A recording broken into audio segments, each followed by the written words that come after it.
New mothers की एक बहुत कॉमन क्वेरी। डॉक्टर, मेरा बच्चा कल हुआ है और वो 1 दिन का है, बार बार छींक रहा है। इसकी वजह से मेरे इन-लॉज कमरे में एसी या कूलर चलाने के लिए बिल्कुल मना कर रहे हैं। मैं क्या करूं?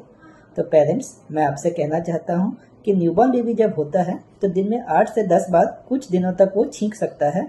इसका मतलब ये बिल्कुल भी नहीं है कि उसको सर्दी है।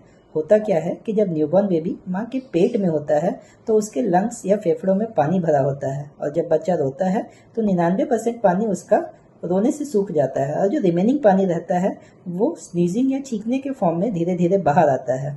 तो इस छींकने से हमको डरना नहीं है, और बाहर की गर्मी और कमरे के टेम्परेचर के हिसाब से हम अपने कमरे में एसी या कूलर इस्तेमाल कर सकते हैं।